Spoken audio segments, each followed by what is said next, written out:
हमने पिछले सेशन में बात करी थी डिजिटल मार्केटिंग के बारे में।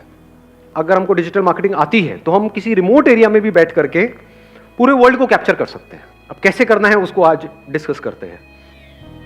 जिस भी एरिया में आप रहते हो, हर एरिया के अपना कुछ ना कुछ प्रोडक्ट्स होते हैं जो उस एरिया के फेमस होते हैं, या that area is known for some particular products, जिसकी क्वालिटी वहां पे बहुत अच्छी होती है और जो वहां पर सस्ते में बनता है, फिर पूरे इंडिया में डिस्ट्रीब्यूट होता है। ऐसे होता है हर एरिया में? नहीं होता है। जैसे फॉर एग्जांपल, आप में से कितने यूपी से हैं? यूपी में एक जगह है खुर्जा, सुना है इसके बारे में आप लोग? खुर्जा का क्या फेमस है? पॉटरी। पॉटरी पता है ना क्या होती है? गमले होते हैं, ये होता है, वो होता है, पॉटरी प्रोडक्ट्स, प्लेट, ये वो व्हाटएवर, है ना। सेरेमिक भी बोलते हैं उसको शायद। तो पॉटरी की वहां पर बहुत सारी इंडस्ट्रीज है, बहुत सारी फैक्ट्रीज है। वहां पर जो चीज 100 रुपए की मिलती है, वो अगर आप यहां पर जाकर के थोड़ा सर्वे करोगे, दिल्ली में, बॉम्बे में, ऐसी जगहों पे, तो वहां पर वो 500 रुपए से 1000 रुपए, 2-2000 रुपए तक की मिलती है। इतना डिफरेंस है। तो अगर आप वहीं पर रह करके, उसी एरिया में रह करके, ऐसे गुजरात में कुछ एरियाज है जहां की मान लो साड़ी फेमस है, कहीं का कुछ फेमस है, कहीं का कुछ फेमस है, कुछ ऐसा जिसको आप पूरे वर्ल्ड में एक्सपोर्ट कर सको, मतलब पूरे वर्ल्ड को टारगेट कर सको। चलो वर्ल्ड को भी अभी हटा देते हैं शुरू के लिए, इंडिया से आप शुरू कर सको। तो अगर आपको डिजिटल मार्केटिंग आती है तो ये कितना मुश्किल है आपके लिए, अगर एक्चुअल में आती है तो। और मैं यहां पे डिजिटल मार्केटिंग के साथ एक चीज और ऐड कर देता हूं, अगर एक्चुअल में आप सीरियस हो बिजनेस को लेकर के, तो आइडियाज इंपॉर्टेंट नहीं है, प्रोडक्ट बनाना इंपॉर्टेंट नहीं है, मार्केटिंग सीखना ज्यादा इंपॉर्टेंट है। आपने कुछ आइडिया भी बड़ा कमाल का आपके माइंड में आ गया, या आपने कहीं से सुन लिया, या मेरा ही कोई आइडिया सुन लिया और सुन करके उसको करने लग गए, लेकिन मार्केटिंग की एबीसीडी भी नहीं पता है, फेल हो जाओगे।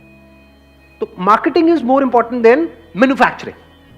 और इनफैक्ट आपको मजेदार बात बताता हूं, अगर आज की डेट में आप कोई भी प्रोडक्ट खरीदोगे, कैसा भी प्रोडक्ट, उसमें ध्यान से आप पैकेजिंग में पढ़ोगे ना, तो उसमें क्लियर लिखा होता है manufactured by and marketed bye. Even the biggest of brands वो भी यही कर रहे हैं, वो खुद नहीं बनाते हैं। ऐसा लगता है हमको कि वो खुद बना रहे हैं, खुद नहीं बना रहे, कोई और बना रहा है, वो मार्केटिंग कर रहे हैं। छोटे से छोटा ब्रांड, बड़े से बड़ा ब्रांड, सब यही कर रहे हैं आज की डेट में। तो अब इसको थोड़ा ध्यान से समझते हैं कि अगर मार्केटिंग सीखनी है तो अब क्या करें। एक बुक है फिलिप कोटलर की, marketing management by Philip Kotler. इतनी मोटी बुक है, पढ़ने में कुछ दिन लगेंगे, लेकिन अगर आप एक्चुअल में सीरियस हो बिजनेस को लेकर के, पढ़ लो एक बार। एक बार में समझ ही नहीं आए। हाँ, वो एक बार में समझ नहीं आएगी, 2 बार पढ़ो, 3 बार पढ़ो, 4 बार पढ़ो।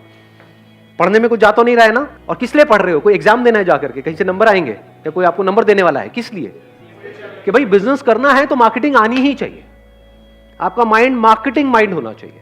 तो आप ऐसी ऐसी जगह पे बिजनेस देख लोगे, ऐसी छोटी मोटी जगहों पे जो सुनते ही आदमी कहेगा ये क्या है, ये कोई काम है, वहां पर भी आपको बड़े बड़े बिजनेसेस नजर आएंगे, अगर मार्केटिंग माइंड है तो। मार्केटिंग माइंड नहीं है तो बड़े से बड़ा भी आइडिया आपके सामने पड़ा होगा, आप उसको भी छोटा बना दोगे, छोटी सोच में फिट कर दोगे। मार्केटिंग से चीजें बड़ी होती है। तो ये बुक आपने ले ली, चाहे इसकी ई बुक ली, चाहे फिजिकल कॉपी ली, और इसको 2 बार पढ़ लिया, 3 बार पढ़ लिया, 4 बार पढ़ लिया, जब तक ये समझ ना आ जाए। अगर ये समझ नहीं आ रही तो बिजनेस मत करो ना, क्यों कर रहे हो?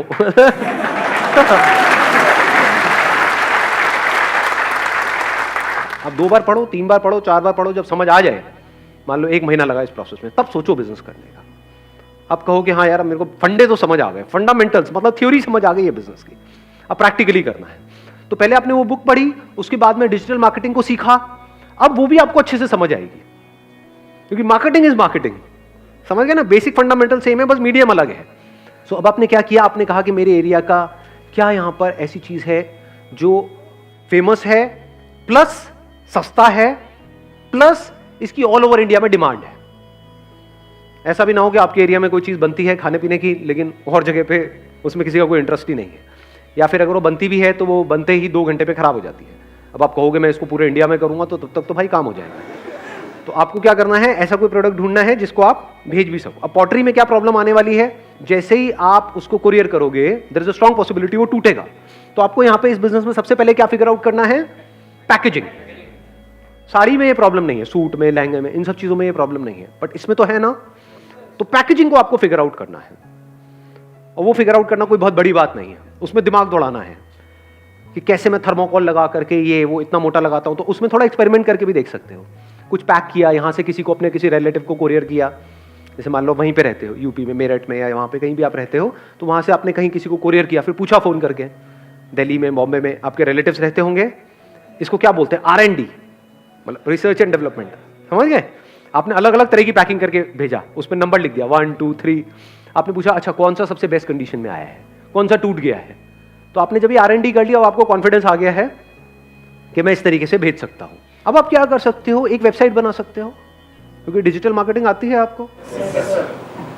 अब देखना, ध्यान से समझना, दो तरह के बिजनेसेस होते हैं। एक होता है एक तरह का मॉल, जैसे फॉर एग्जांपल Amazon हो गया, फ्लिपकार्ट हो गया, वो एक तरह का शॉपिंग मॉल है जहां पे सब कुछ मिलता है। एक होते हैं स्टोर्स ऑनलाइन, जहां पे एक पर्टिकुलर नीश सेगमेंट को टारगेट किया जाता है। नीश होता है मतलब इतने बड़े में से एक छोटे से सेगमेंट में आप एक्सपर्ट बन गए। जैसे ये वाली वेबसाइट्स भी हैं, प्लस ग्रोसरी की भी वेबसाइट्स हैं। हाँ, जबकि वहां पे ग्रोसरी भी मिलती है, फिर भी ग्रोसरी की एक अलग वेबसाइट है। बच्चों के प्रोडक्ट्स भी वहां पर मिलते हैं, लेकिन बच्चों के प्रोडक्ट्स की कुछ वेबसाइट्स हैं जो बहुत सक्सेसफुल हैं। तो वो क्या हो गए, वो स्पेशलाइज्ड हो गए एक पर्टिकुलर एरिया में। तो आप भी कुछ ऐसे ही करने वाले हो। आपको क्या करना है, एक नीश को आपने पकड़ लिया। नीश क्या है, पॉटरी को पकड़ा फॉर एग्जाम्पल। अब आप इसको इस तरीके से देखो, पूरे इंडिया में कहीं भी किसी को भी इससे रिलेटेड कोई भी प्रोडक्ट चाहिए, इसी सेगमेंट में हजारों प्रोडक्ट्स आते हैं। कप प्लेट से लेकर के गमले होते हैं, वास होता है, कुछ शो पीसेस होते हैं, बहुत तरह के प्रोडक्ट्स हैं, हजारों प्रोडक्ट्स आते हैं। इसकी आपने अपनी एक वेबसाइट बना ली, इसमें कोई प्रॉब्लम है? क्या आप प्रोडक्ट खुद बना रहे हो? प्रोडक्ट्स ऐसे चुनो जो आपको पता है कि जिसकी क्वांटिटीज रेडिली अवेलेबल होती है। आ रही है पूरी बात समझ में आ रही है? बिजनेस मॉडल समझ आ रहा है ना? हाँ, ऐसा कोई प्रोडक्ट मत पकड़ लेना कि जो आपको अभी तो मिल जाए, लेकिन मान लो उसके 100 ऑर्डर आ गए, अब वो प्रोडक्ट है ही नहीं, अब आप शिप ना कर पाओ।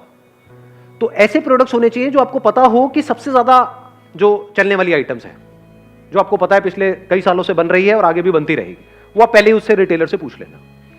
अभी बहुत बड़े लेवल के टाइप के बारे में मत सोचो, मतलब you don't need to go directly to the manufacturer, क्योंकि वो सबसे पहले आपसे ये पूछेगा आपने किया क्या है, आप हो कौन, समझ गए? लेकिन उनके जो रिटेल आउटलेट्स हैं, वहां जो बंदे बैठे हैं, मान लो 2 4 5 साल से 10 साल से जॉब करते हैं, उनको पता तो सारा है कि क्या बिकता है क्या नहीं बिकता है। तो वहीं से आपने कुछ रिटेल में ही प्रोडक्ट्स परचेज कर लिए, समझ गए ना? कितने की इन्वेस्टमेंट हो गई आपकी? मान लो 10,000 रुपए की। अब आपको चाहिए एक ई कॉमर्स स्टोर, वो कहां से बनेगा? ई कॉमर्स वेबसाइट चाहिए, शॉपिफाई। किसने बोला ये? Let's give a big hand for him जी।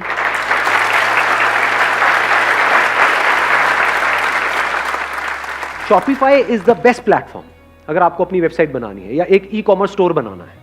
अब ध्यान से समझो शॉपिफाई का क्या बेनिफिट है, क्योंकि अगर आप किसी से वेबसाइट बनवाने निकल गए, ज्यादातर हम गलती क्या करेंगे, मेरा एक दोस्त है, इसने थोड़ी सी प्रोग्रामिंग सीखी है, मैं इससे बनवा लूंगा। आप भी मरोगे, वो भी मरेगा, वो वेबसाइट कभी तैयार ही नहीं होगी। बनाते रहो और उसके बाद इतने बग्स होंगे उसके अंदर, बग्स पता है ना? हाँ, इतने बग्स होंगे कि वेबसाइट चलेगी ही नहीं, रोते रहोगे बैठे बैठे। तो ये गलती कभी मत करो। इसमें एक तो टाइम भी आपका वेस्ट हो रहा है, प्लस कॉस्ट भी ज्यादा लगने वाली है किसी और से अगर आप बनवाओगे। शॉपिफाई में क्या हुआ, एक ऐसी वेबसाइट है जो अगर आप खुद बनवाने निकल जाते हो तो कम से कम उसमें पता है कितना खर्चा आएगा? जिस लेवल की वो वेबसाइट है, लाखों रुपए लगने वाले हैं। तो स्मार्ट वर्क करो ना, हार्ड वर्क क्यों कर रहे हो? हार्ड वर्क क्या है कि मैं खुद बनाऊंगा अपनी वेबसाइट। उस लेवल की वेबसाइट बनाने में आपको कई साल लगेंगे, प्लस लाखों रुपए लगने वाले हैं। तब भी पक्का नहीं है कि आपकी उस लेवल की वेबसाइट बन पाएगी या नहीं, क्योंकि उसके पीछे हजारों प्रोग्रामर्स काम कर रहे हैं। उनका जो प्लेटफॉर्म है उसके पीछे हजारों लोग काम कर रहे हैं। वो वेबसाइट आपको कितने में मिल जाती है? शॉपिफाई का स्टार्टिंग प्लान क्या है? $29 पर मंथ, मतलब कितने का हो गया? 2,000 रुपए महीना हो गया। 2,000 रुपए महीने में अपने खुद के डोमेन के नाम से एक ई कॉमर्स स्टोर आपका बन गया है। आप ये कह लो 2,000 रुपए महीने में आपका एक स्टोर खुल गया है। देखना, दो तरह के अलग अलग माइंडसेट हैं। एक माइंडसेट है टिपिकल जो आपके पेरेंट्स का होगा या जो पुरानी जो पिछली जो जनरेशन है उनका होगा। वो क्या होगा, अच्छा एक काम करना है, दुकान खोल लो। कहना आसान है बट करने में कितने पैसे लगते हैं? लाखों रुपए चाहिए। पहले उसका रेंट, फिर उसको बनवाना, इंटीरियर, ये वो, फिर स्टॉक करो, ये करो, पता नहीं क्या क्या। और प्लस वो स्टोर जो आपने खोल भी लिया किसी एक जगह पे, तो वो एक ही जगह पे तो है। मैं जिसकी बात कर रहा हूं ऑनलाइन स्टोर, वो किस जगह पर है? आप 2,000 रुपए महीने में पूरे वर्ल्ड में पहुंच चुके हो। यानी खुर्जा बैठे बैठे आप यूएस में भी प्रोडक्ट्स बेच सकते हो। आपको कुछ नहीं करना है। शॉपिफाई में वो सारे ऑप्शंस ऑलरेडी है कि अगर कोई यूएस से आएगा तो उसको वहां पर जो प्राइसिंग है वो डॉलर्स में दिखेगी। कोई यूके से आएगा तो उसको वहां की करेंसी में दिखेगी, यूरोप से आएगा तो वहां की करेंसी में दिखेगी, इंडिया से आएगा तो यहां की करेंसी में दिखेगी। ये सब ऑटोमेटिक होगा, आपको कुछ नहीं करना है, आपको सिर्फ वहां पे लिस्ट करते चले जाना है अपने प्रोडक्ट्स को। तो अगर आपने अपना एक ऐसा ई कॉमर्स स्टोर बना लिया, पहले आपने एक प्रोडक्ट ढूंढ लिया, ये प्रोडक्ट आपको समझ आ गया कि हाँ पूरे वर्ल्ड में पोटेंशियल तो है, लोगों को चाहिए ये प्रोडक्ट। एक तो तरीका है वो वहीं जा करके किसी स्टोर से खरीदे, एक है ऑनलाइन खरीदे। तो आपने अपना स्टोर बना लिया, उसका नाम रख दिया फॉर एग्जांपल potterybazaar.com। बाजार इसलिए क्योंकि बाजार is not just an Indian word, ये यूएस में भी लोग समझते हैं। तो नाम भी आपने ऐसा रखा जो इंटरनेशनली लोगों को समझ आए, मतलब इंडियंस को भी समझ आया, बाहर को भी समझ आया, सबको समझ आ गया। सो अब आपने क्या किया, अपना एक स्टोर बना लिया।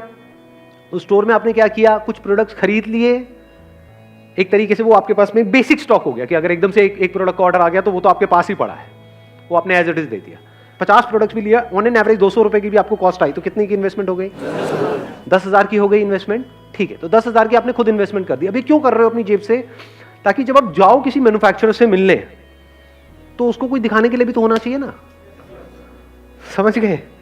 नहीं तो एकदम से आप उठ करके चले जाओगे, वो कहेगा अच्छा क्या करने वाले हो, ये करने वाला हूं, कहाँ है कुछ दिखाओ। ना आपके पास कोई वेबसाइट है, ना कोई स्टोर है, सिर्फ बातें हैं। तो आपने अपना स्टोर बना लिया 10,000 रुपए में, और प्लस 2,000 रुपए महीना आपका वहां पे उसको आपको शॉपिफाई वालों को देना। आपका स्टोर तैयार है, आपका अपना डोमेन नेम से। अब आप एक ई कॉमर्स स्टोर के ओनर हो। अब उस विजिटिंग कार्ड के साथ अगर आप जाते हो, क्योंकि वो लोग ट्रेडिशनल टाइप के हैं, ये जो मैन्युफैक्चरिंग वाले हैं ना, इनके लिए ऑनलाइन एक स्टोर होना अपने आप में बहुत बड़ी बात है। उनके लिए क्या है कि आपने एक स्टोर बनवाया है, ऑनलाइन वेबसाइट बनवाई है लाखों रुपए खर्च के। अब आप दोनों एक लेवल पे हो, बात करने के लिए एक लेवल पे आना जरूरी है ना। पहले अपने माइंड में पहले एक लेवल पे आ जाओ, बाद में उनके सामने एक लेवल पे आओगे। ध्यान से समझना मेरी इस बात को, ये मैं बता रहा हूं। जब तक आपके खुद के माइंड में आपकी वैल्यू नहीं बढ़ेगी, सामने वाला आपकी वैल्यू नहीं करेगा।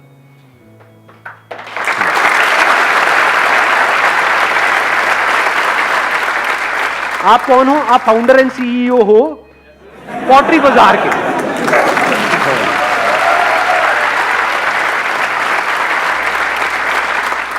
आप अपने ही उसमें उनके प्रोडक्ट्स को इंटीग्रेट करके आप सब कुछ करोगे। आप उनसे प्रोडक्ट्स खरीद रहे हो, उनको उनके पैसे दे रहे हो। कब खरीद रहे हो? जब बिक रहा है। जैसे जैसे आपका स्टोर बनता चला जा रहा है, मानो 10-20 हजार रुपए में आपका स्टोर पूरा तैयार हो गया। अब आ जाता है इसकी मार्केटिंग कैसे करनी। इसीलिए मैंने कहा पहले marketing management by Philip Kotler पढ़ो, फिर डिजिटल मार्केटिंग सीखो, फिर ये सब करो। जब बेसिक कॉन्फिडेंस आ जाए कि हाँ मैं मार्केट कर लूंगा, कि कैसे ऐड करनी है अब इस वेबसाइट की, कैसे यहाँ पे लोग आएंगे, कैसे खरीदेंगे, क्या होगा, वो पूरा आपने पहले ही स्टडी कर लिया है। प्लस आप क्या कर सकते हो, ये तो हो गई आपकी अपनी वेबसाइट। अब आपके पास अपनी वेबसाइट है तो अब आप Amazon को, फ्लिपकार्ट को भी अप्रोच कर सकते हो। क्योंकि आज की डेट में क्या हो गया है, लाखों लोग हो गए हैं जो वहां पे अपने प्रोडक्ट्स बेच रहे हैं इन ई कॉमर्स प्लेटफॉर्म्स पे। आप में से भी बहुत सारे ऐसा काम कर रहे होंगे। कितने कर रहे हैं? Amazon देख रहे हो, यहां पर भी इतने लोग बैठे हैं, तो बहुत लोग ऑलरेडी कर रहे हैं। तो पहले शुरू में क्या हुआ था, कोई भी आता था तो वो उसको अलाउ कर देते थे।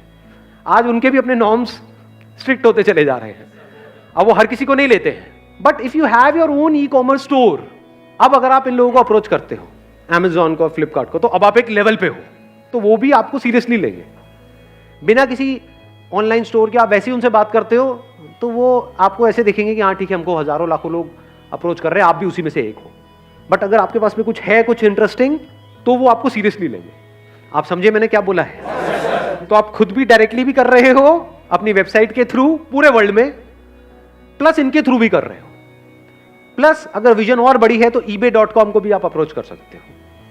उनकी दो तरह की वेबसाइट है, एक .com है, एक .in है। .in मतलब इंडिया के लिए हो गई, .com मतलब अगर उस पर आपका प्रोडक्ट लिस्ट हो गया तो आप यहीं बैठे बैठे, मतलब खुर्जा में बैठे बैठे आप यूएस की मार्केट को भी कैप्चर कर सकते हो, जहां पे वो लोग डॉलर्स में पे करेंगे। और उनके लिए अगर उनको चीज समझ आती है तो पैसे मायने नहीं रखते हैं।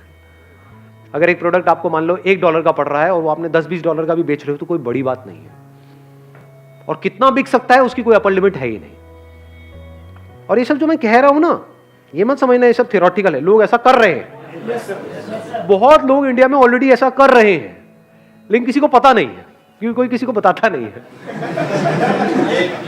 ये सारे पत्ते खुल रहे हैं अभी यहाँ पर। ये सारी इंफॉर्मेशन अंदर की जो है ना, ये इनसाइड इंफॉर्मेशन है, ये लीक हो रही है।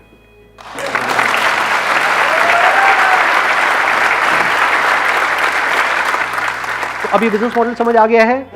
आपका एक स्टोर बन गया potterybazaar.com और प्लस आपके और स्टोर्स खुल गए हैं और अलग अलग ई कॉमर्स जो पॉपुलर जो वेबसाइट्स हैं जो बहुत बड़े लेवल पे ऑपरेट कर रही है वहां पर भी एडवर्टाइजिंग के ऑप्शंस होते हैं कि जैसे ही वहां पे कोई मान लो कप प्लेट सर्च करेगा तो अब वहां पर भी Amazon पे भी ऐड कर सकते हो। एक है नॉर्मल लिस्टिंग में आ रही है क्योंकि जैसे कोई कप प्लेट वहां पे सर्च करेगा हजारों प्रोडक्ट्स आ जाएंगे, तो वहां पर भी आपको टॉप पे आना है क्योंकि ई कॉमर्स का सीधा सा फंडा है, जो दिखता है वो बिकता है, इसको याद रखना। अगर आपका जो प्रोडक्ट है वो मान लो 100वें पेज पर है तो किसी को नहीं पता, जंगल में मोर नाचा किसने देखा, किसी ने नहीं देखा।